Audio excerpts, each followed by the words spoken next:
Assalamualaikum students, my name is Mohammad Ibrahim. Welcome to Mishal Education. Dear student, today we are going to start physics class 9 metric chapter 4, that is motion and force. Before going to start, kindly subscribe our channel and press the bell icon to get our new videos on the time. Let's start our topic. First of all, we are going to define force. What is force?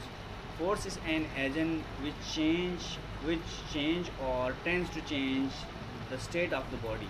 In short form, force is an agent which change or tends to change the state of the body. यानी force एक agent है जो किसी भी जिस्म की हालत को या तब्दील कर देता है या तब्दील करने की कोशिश करता है, या इसको डिटेल में हम अगर पढ़ेंगे तो force is an agent with produce और tends to produce the motion in a body. यानी फोर्स एक एजेंट है जो किसी भी बॉडी में मोशन प्रोड्यूस करता है या करने की कोशिश करता है, और स्टॉप्स और tends to stop the motion of the body, या तो किसी भी बॉडी की मोशन को स्टॉप कर देता है या उसको स्टॉप करने की कोशिश करता है। आई होप फोर्स के बारे में आप जान गए होंगे। फोर्स के टाइप्स है पुश फोर्स और पुल फोर्स। उसके बाद हम स्टार्ट करते हैं Newton's laws of motion. There are three laws of motion Newton has proposed or presented. First of all, Newton's first law of motion statement: every object continues its state of rest or uniform motion in a straight line.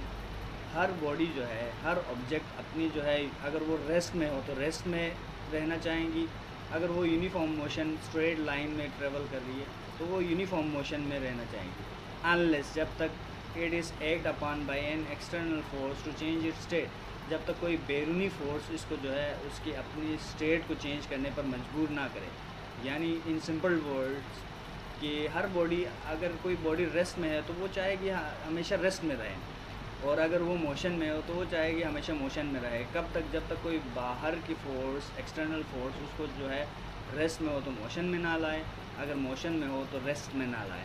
For example, a book lying on the table, जो book जो है table पर रखी हो वो हमेशा rest में ही रहेगी जब तक कोई एक्सटर्नल फोर्स उसको वहाँ से हटाएंगे नहीं या वो मोशन में उसको नहीं लाएंगे। Same as it is a car moving with uniform velocity, वो हमेशा यूनिफॉर्म वेलोसिटी से ट्रेवल करती रहेगी जब तक जो है कोई external force, for example frictional force, air friction और ब्रेकिंग फोर्स, ये जब तक नहीं लगेंगे तब तक कार यूनिफॉर्म वेलोसिटी के साथ मूव करती रहेगी। After that we are going to discuss second law of motion. This is very important law according to exams point of view.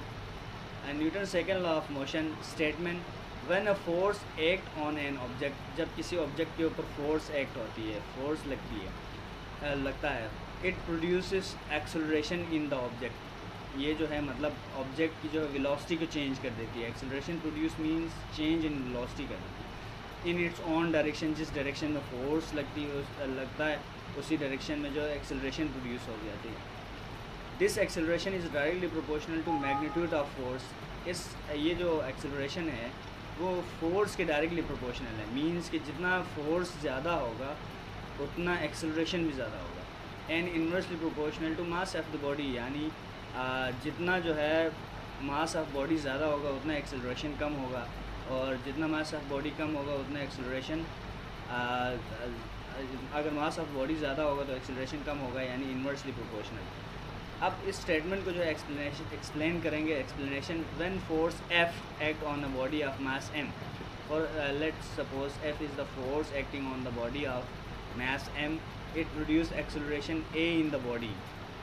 अब बॉडी में जो एक्सेलरेशन प्रोड्यूस हो रही है वो A है। Then according to first statement, acceleration is directly proportional to magnitude of force, yani acceleration is directly proportional to F. This is for our first equation. From second part of the statement, acceleration is inversely proportional to mass of the body, yani acceleration is proportional to 1 upon m, inversely proportional to 1 upon में लिखा जाता है, इसलिए acceleration is proportional to 1 upon m. This is our second equation. On combining equation number 1 and equation number 2, we will get acceleration is proportional to F upon m. Now proportionality का sign हटाएंगे तो A is equals to K F upon m, where K is where k is a constant of proportionality. If k is equals to 1, then a is equals to f upon m. Now ये m यहाँ पे divide हो रहा है, वो उधर जाके a के साथ मल्टीप्लाई होगा. So f is equal to M A. ये जो है फार्मूला है Newton second law of motion का.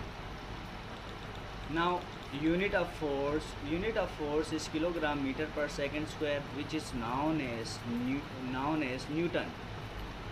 Definition of Newton: 1 Newton is a force which produce 1 meter per second double I per second square acceleration in a body of mass 1 kilogram. यानी 1 Newton force वो force है जो किसी भी body के अंदर 1 metre per second square acceleration produce करें और बॉडी का मास जो है 1 किलोग्राम हो. ठीक है. Now we are going to discuss or define discuss Newton's third law of motion statement. To every action there is always an equal and opposite reaction. यानी हर एक अमल का जो है एक रद्द अमल होता है जो अपोजिट डायरेक्शन में होता है, या हम इसको ऐसे भी कह सकते हैं action and reaction are equal in magnitude but opposite in direction. For example, when we walk we exert force on the ground. In backward जब हम वॉक करते हैं तो हम जो है ग्राउंड के ऊपर, ज़मीन के ऊपर फोर्स लगाते हैं जो बैकवर्ड होती हैं. In turn ground exert an equal force in forward direction. उसके बदले में ज़मीन हमें जो है फॉरवर्ड डायरेक्शन की तरफ एक फोर्स लगाती है which help us in walking, जो हमें चलने में मदद करती है. ठीक है. नेक्स्ट उसके बाद जो है law of inertia. First law of motion is also called law of inertia because inertia is the property of a body which opposes any change in their state of rest or uniform motion. First law of motion को जो है law of inertia भी कहा जाता है क्योंकि inertia एक property है किसी भी जिस्म की जिसकी वजह से वो अपोज़ करता है उसके अंदर उसकी हालत में किसी भी किस्म की जो तब्दीली के अगेंस्ट जो है अपोज़ करता है, मुज़ाहमत करता है. अगर वो रेस्ट में हो तो वो मुज़ाहमत करता है यानी रेजिस्ट करता है कि वो मोशन में ना आए. अगर वो यूनिफॉर्म मोशन में हो तो वो जो है अपोज़ करता है कि वो रेस्ट में ना आए. After that we are going to discuss very important topic, that is difference between mass and weight. First of all, mass. Definition of mass: the quantity of matter present in a body is called mass. And definition of weight. अच्छा, mass की definition को जो है ज़रा explain करें. quantity of matter present in a body is called mass. यानी matter की जो तादाद होती है उसको mass कहा जाता है. किसी बॉडी के अंदर जो matter की तादाद होती है, मादे की तादाद, उसको mass कहा जाता है. वेयर वेट क्या चीज़ है? The force by which earth attracts every body towards its centre is called weight. यानी वेट जो वो फोर्स है जिससे अर्थ जो है किसी भी बॉडी को, हर बॉडी को अपनी सेंटर की तरफ अट्रैक्ट करती है. यानी वेट जो है एक फोर्स है और जो है मास जो है क्वांटिटी ऑफ मैटर है. Second point, mass has no direction, it is a scalar quantity. और weight is always directed towards the center of earth and it is vector quantity. mass remain constant at every place. यानी किसी भी जगह लेके जाएं मास same रहेगी. यानी अर्थ पे मास जितना होगा उतना जो है आप चांद पे लेके जाएंगे तो भी मास होगा, स्पेस में लेके जाएंगे तो मास सेम रहेगी. लेकिन weight varies from place to place. Weight जो है किसी भी चीज़ की वेट जो है वो जगह के लिहाज से चेंज हो जाती है, प्लेस के लिहाज से. फॉर एग्ज़ाम्पल, हाई एल्टीट्यूड पे जो है वेट कम हो जाती है और लो एल्टीट्यूड यानी पे वेट ज़्यादा हो जाती है. अगर किसी बॉडी का वेट 100 किलोग्राम है उसको चांद पे लेके जाएंगे तो वो 16 किलोग्राम का हो जाएगा सिर्फ, और स्पेस में लेके जाएंगे इवन के वेट 0 भी हो सकता है. It can be calculated by m is equal to f upon a. यानी formula of mass is equal to f upon a. And it can be calculated by the formula of w is equals to ma. यानी formula of weight is equal to w is equal to mg, mass into gravitational acceleration. Its unit is kilogram and its unit is Newton. There are 5 difference I have mentioned in this table. Table very simple differences. After that we are going to discuss about momentum. Momentum is the quantity of motion of an object. It is denoted by p. Momentum जो है किसी भी object की जो है motion की quantity को कहा जाता है. और momentum is the product of mass and velocity of the body, यानी मोमेंटम जो है वेलोसिटी और मास का प्रोडक्ट होता है किसी बॉडी के। Formula of momentum is p is equals to m v. Nature it is a vector quantity, unit its unit is kilogram per metre second, metre per second और newton second. After that we are going to discuss law of conservation of momentum statement. The total momentum in a body in an isolated system always remain constant or conserve. Explanation, यानी इसको अगर आप उर्दू में बताएंगे तो क्या होगा, तो किसी भी जो है आइसोलेटेड सिस्टम का जो है टोटल मोमेंटम जो है वो सेम रहता है, कांस्टेंट रहता है, यानी कंजर्व होता है। Explanation, consider motion of two balls of masses m1 m2। फ़र्ज़ करें दो बॉल्स है जिसके मास जो है m1 और m2 है, are initially moving with velocities u1 and u2, यानी शुरू में इनकी वेलोसिटीज़ u1 एंड u2 है, along straight line, straight line में ट्रेवल कर रही इन सेम डायरेक्शन, एक ही डायरेक्शन में। If u1 is greater than u2, यानी velocity of a is greater than velocity of mass b, then they will collide with each other, then balls will collide with one another. Suppose that their velocities become v1 and v2 respectively after collision।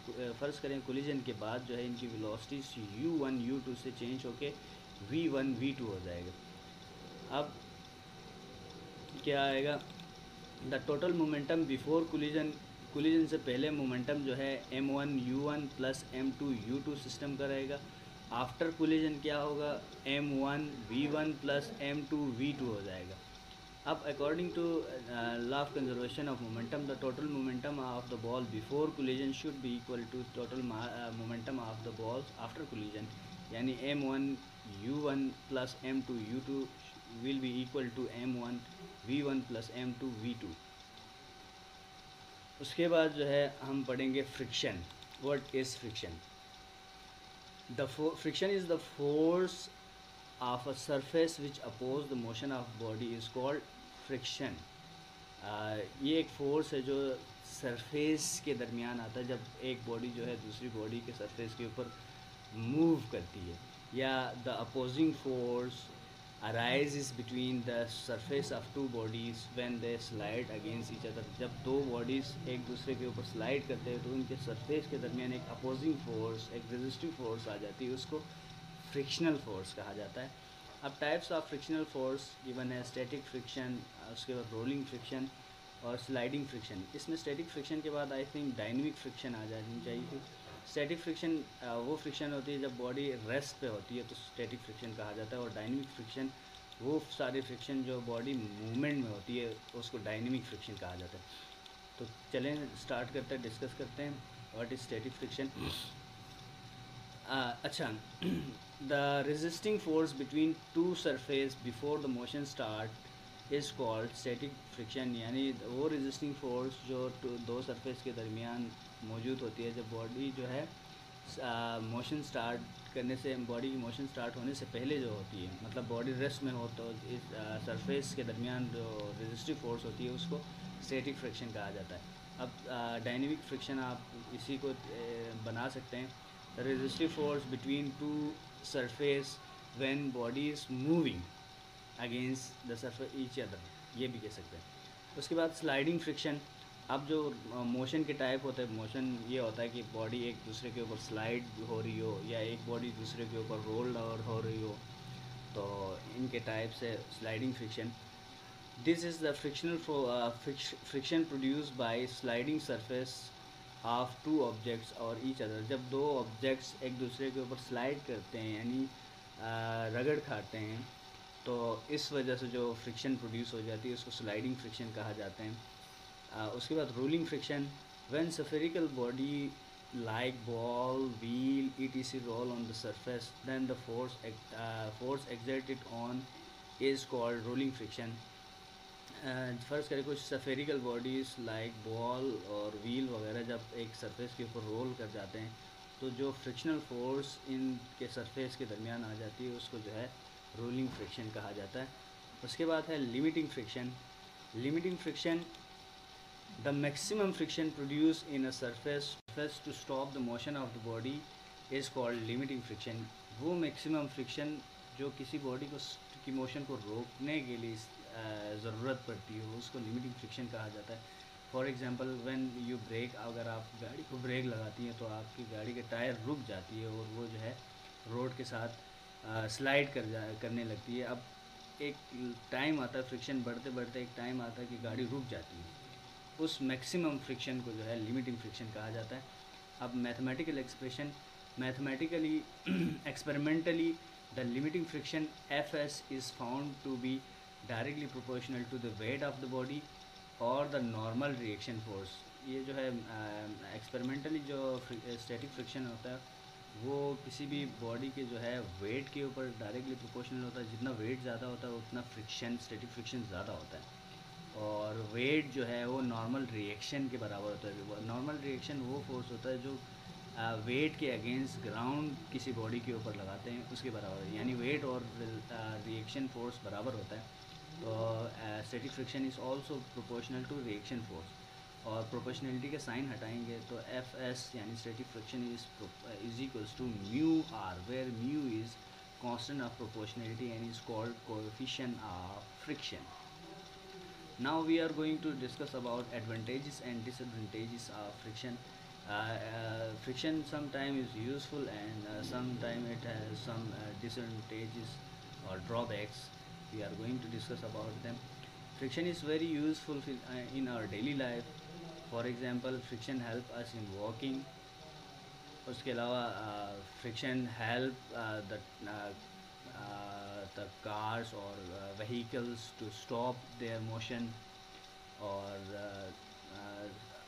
Railway station के जो है rail tracks पे जो है रेत फेंक के friction बढ़ाई जाती है to brake down the to stop the या टू स्टॉप द ट्रेन, या जो है वहाँ से जो है ट्रेल के जो है रेलवे से जो है ट्रेन फिसल के बाहर ना जाए. उसके अलावा और भी मैं आपको बता देता हूँ. Friction also help us while you are writing on your copy. जब आप अपनी कॉपी पे लिख रहे होते हैं तो there is some friction between your pen and your copy due to which you are able to write something on your copy. If you try to write on a glass with the help of your ball point, you are not able to write that because there is very low friction between ball point and glass. Sometimes you try to write on the cover of your copies which is plastic coated and you are unable to write something on that. This is also due to less friction, come friction होने की वजह से होती है. ठीक है. उसके अलावा आप जो है बर्फ़ के ऊपर चलते हैं तो आप फिसल के गिर जाते हैं क्योंकि आप इजीली वॉक नहीं करते क्योंकि फ्रिक्शन बहुत कम होता है आपके फीट्स और आइस के दरमियान. ठीक है. उसके बाद disadvantage of friction. Some disadvantages of friction are given below. A large amount of energy is wasted due to friction. Friction की वजह से बहुत ज़्यादा एनर्जी ज़ाया हो जाती है in the form of heat. और फ्रिक्शन की वजह से friction cause wear and tear of moving part of the machine. जो मशीन की घूमने वाली पार्ट होती है ना हाई स्पीड के साथ, वो पार्ट घिस जाते हैं और टूट जाते हैं, ख़राब हो जाते हैं. जैसे कि आपके बाइक साइकिल के जो बेरिंग्स जो है वो जो है घिस जाते हैं, वेयर एंड टेयर का शिकार होता है. उसके अलावा टायर्स जो है वेयर एंड टेयर का शिकार होता है due to friction. Due to friction efficiency of machine is less than 100%. Friction की वजह से किसी भी मशीन की 100% एफिशिएंसी नहीं होती, वो कुछ ना कुछ लॉस कर जाती है. After that, how can we reduce friction. हम फ्रिक्शन को कैसे कम कर सकते हैं. Two method has been given here. That is, friction is reduced by on sliding part of the machine, replacing it by rolling friction. यानी अगर आप एक टेबल को जो है एक जगह से दूसरी जगह तक जो है लेके जाने की कोशिश करते हैं तो और वो हैवी भी हो तो आपको जो है उसको घसीट के ले जाना पड़ेगा. That is very difficult work. तो क्या किया जाता है, उसके जो है फीट के साथ व्हील्स लगा दिया जाता है so that it can easily movable. अक्सर में क्या कर रहा होता है, आप जो है वो जो स्लाइडिंग फ्रिक्शन है ना, स्लाइडिंग पार्ट्स को जो है रोलर या जो क्या कहते हैं रोलिंग पार्ट्स लगा के यानी व्हील वगैरह लगा के स्लाइडिंग फ्रिक्शन को रोलिंग फ्रिक्शन में कन्वर्ट कर देती है और